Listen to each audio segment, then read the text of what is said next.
Hi, Norm Hansen here from Bike Across America, 1965.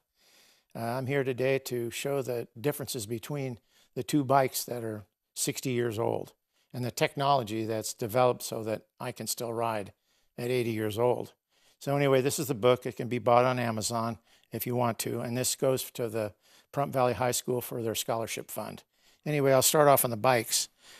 This is the 63 Schwinn Paramount that I rode across the United States in 1965 from Newport Beach to the New York World's Fair. It was highly sponsored by the local newspaper people, AP Wire Service, and was fairly well advertised, but that's 58 years ago. The wheel technology was such that I could not carry, or we, my partner, I could not carry any more than 40 pounds on the back of these wheels because the wheel technology and the spokes wouldn't take the weight. And this is all original the way it was in 1965, except it was painted a different color and beat up.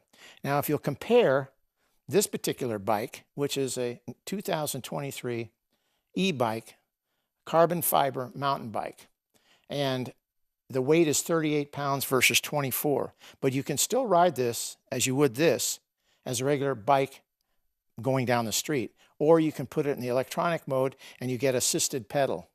In other words, the motor will kick in. If you get 11% grade, then you can get some help getting up 11, or 5%, or 8%. So the way I mount it now at my age, it's easy for me. I get back here, and I get up on the seat, which is very easy, like that. And it's suspension. You can see the suspension on it that takes any bumps out in the road, and it's easy on my 80-year-old back. And then I'll take this button here and press it, and it raises me up or raises me down, whatever position I want to be on these particular pedals. These are the flat pedals that we use. No more mousetrap pedals, so that the idea at our age group is not to fall. So anyway, that bike there was 80 miles a day, about 12 to 15 miles a day for 40 days. That's the way it took us. And the book will explain all of that if you decide to get one, and then also the YouTube video.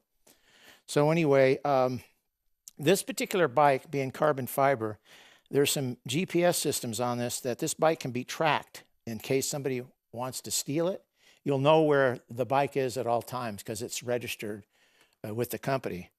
And the reason I got into this is because I have an old pro friend at Las Vegas Cycle Race. He says, Norm, you're not riding anymore because you don't have the right equipment. And so he introduced me to this, and man, I've been riding ever since. And I've lost weight and I feel good. And so anyway, that's the crux of this particular bike. Anyway, so then I get back off, seats all the way down, slide off, and there it is. Okay, so at any rate, that was about the new Specialized bike. I'm not promoting the bike Specialized. I'm just saying to you the technology in 60 years is such that it's just amazing what we're going to be able to do in electronic biking, etc. When this trip I took, please remember, there were no bike lanes. There were no helmets. There was no Gatorade until 1966. There were 3 TV channels, and it was all black and white. And there was no phone service. It was all Western Union. We sent Western Unions from a town we'd get to the bike shop in Newport Beach, and they would send the tires and tubes and shoes and whatever we needed to the post office, so we would pick them up there.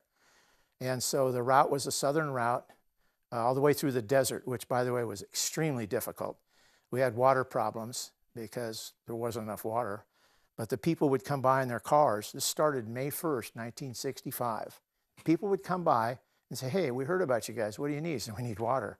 So we would drink out of these canvas bags that they used to hang on bumpers of cars for overheating radiators. And that's how we got the extra water. Now, the sleeping bags we had down had not come out yet in 65, I guess, and we had Army, sleeping bags. We had to sleep on the ground in the desert with no pads. And let me tell you, I look back and I'm thinking, how did I ever do this? But when you're 20 years old, you don't feel any pain. And if you don't know any better, well, then you just do what you got to do to survive. And that's what we did.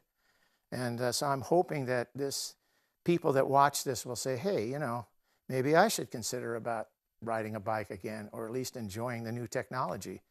So anyway, that's kind of where we are right now with technological advances. And so I hope you'd enjoy this. If you have any questions, I'm sure you'll find a way to get to me. I'm on a YouTube channel. cut.